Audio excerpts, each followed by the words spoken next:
Hi everyone, my name is Maria Elizabeth Lasco, and today I am going to feature Dr. Jose Rizal as one of the famous and relevant authors during the Spaniards' colonization to the countrymen.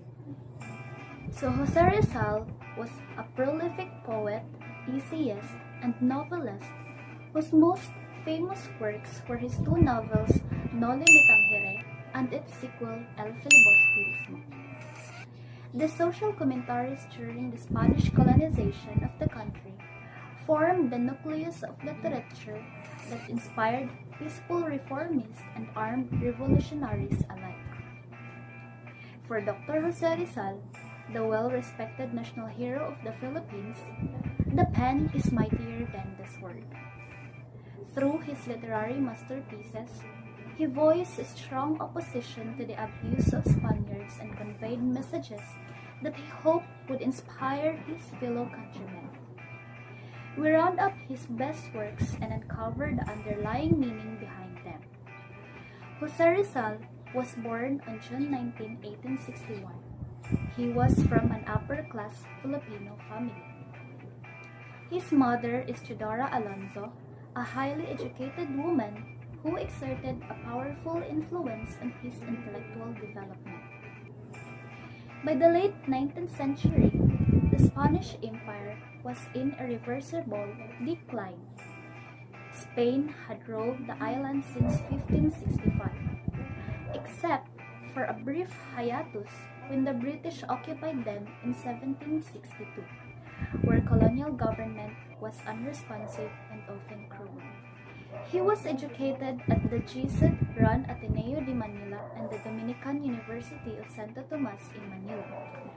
Rizal left for Spain in 1882, where he studied medicine and the liberal arts, with further studies in Paris and Heidelberg.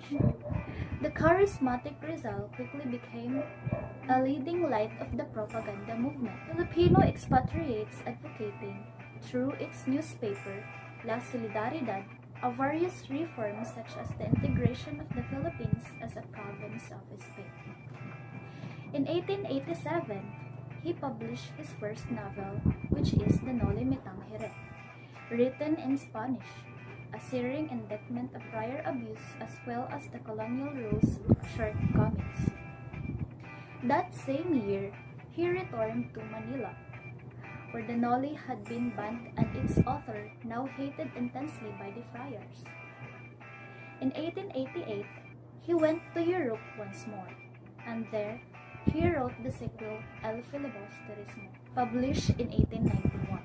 He annotated an edition of Antonio Morga's Sucesos de las Islas Filipinas, showing that the Philippines had a long history before the advent of the Spaniards. In August of 1896, the Katipunan, a nationalist secret society, launched the revolution against Spain. Its leaders venerated Rizal and tried to persuade him to their cause. Rizal was arrested and subjected to a mock trial in Manila by the authorities. Found guilty at the age of 35, shot at dawn on December 30, 1896. On the eve of his execution, Rizal penned Mi Ultimo Adios, My Last Farewell, considered a masterpiece of 19th century Spanish verse. Rizal's martyrdom only intensified the ultimately successful fight for independence from Spain.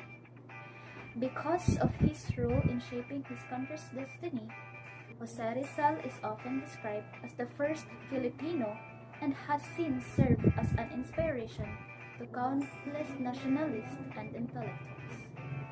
And that's all for this video, and I hope you learned something